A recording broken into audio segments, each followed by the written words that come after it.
for Life, and now he's here with us. He also loves to play the bass, and he's the catcher for his baseball team. So we're very happy to have him here, and without further ado, I'd like to introduce you to Mr. Dylan Walsh.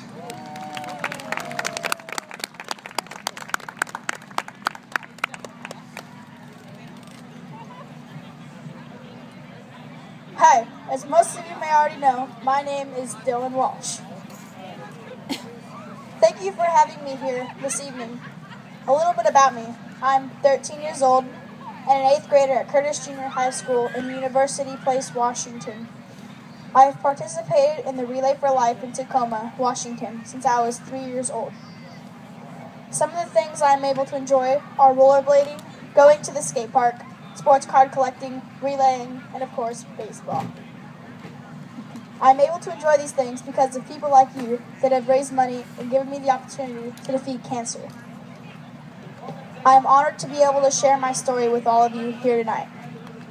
As I share my story, I share it through my parents' eyes of what they experienced and what I was physically experiencing during my sickness. It all started in the fall of 2002, just before Thanksgiving. I became very sick, sweating profusely, swollen throat, and not sleeping much. Back and forth to the pediatrician I went. I was treated for flu symptoms, cold symptoms, and infections. They could not figure out what was wrong, and my sickness was just getting worse. Eventually, we were sent to the emergency room at Mary Bridge Children's Hospital in Tacoma, Washington.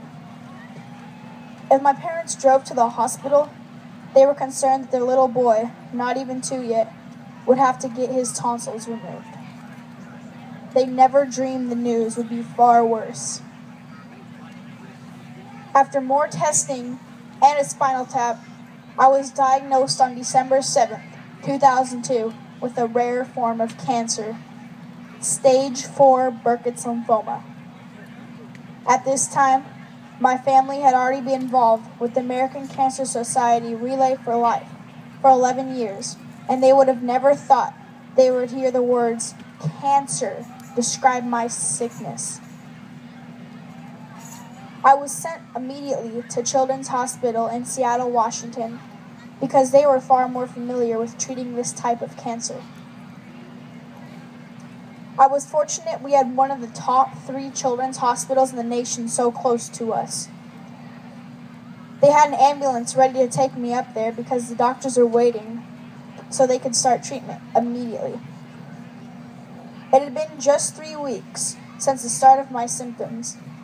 Burkitt's lymphoma is an aggressive, fast-growing cancer, and every moment counted.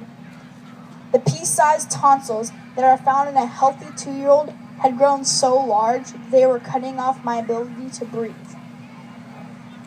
For the next 8 months, I would be in and out of Children's Hospital treating this disease. My treatment consisted of surgically inserting a dual Hickman line into my chest, 8 rounds of chemo treatment, blood transfusions, spinal taps, and countless needles. I also experienced severe side effects of vomiting, diarrhea, high fevers, headaches, and suppressed appetite. My parents stayed at the hospital day and night, rotating shifts so that someone was always with me. During these 8 months, there was a time when my face swelled up so big it was amazing my head didn't explode, as doctors tried to figure out how best to treat it. I experienced other children that I played with and became friends with. All of a sudden, they were gone because of this vicious disease. I experienced a time when my blood pressure dropped so low in the middle of the night, and if not for the forethought of the nurse who had earlier ordered a bag of blood to be on hand, just in case, it may have been fatal. Through these 8 months, as I was fighting cancer, my parents' only hope was that their little 2-year-old boy would come out alive. As I stand here this evening during this eventful luminaria, we remember people who have lost cancer, to support people who currently have cancer, and to honor people who have survived cancer. This is what motivates me to keep fundraising and to find that cure. My cancer in 1991 had a 5% chance of survival rate. And by the time I was diagnosed in 2002, it had risen to a 75% chance of survival. And that continues to rise. This is the impact we have on cancer. I was shooting a video last year with Dr. Gordy Klatt. Dr. Klatt is the founder that started Relay for Life in Tacoma, Washington 30 years ago and was on the track for 24 hours. While we were talking, he said he felt we might not find a cure for cancer in his lifetime, but maybe in my lifetime. I thought to myself, I can do this. I can make this happen for him by continuing to fundraise, by sharing my story, and to continue to motivate people. I am determined to live that out for him. Now that I am 13 and able to comprehend what I experienced, I think about what could have happened if there were pieces to the puzzle missing. What if all of you did not participate in finishing the fight every year to raise money to get closer to finding a cure? Would I be standing here today?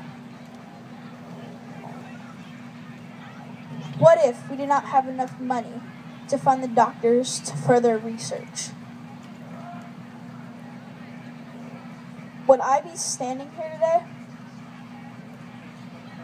What if Dr. Gordy Klatt, founder of Relay 30 years ago, would not have started the fight by creating Relay for Life and continue around that track for 24 hours? Would I be standing here today? What if?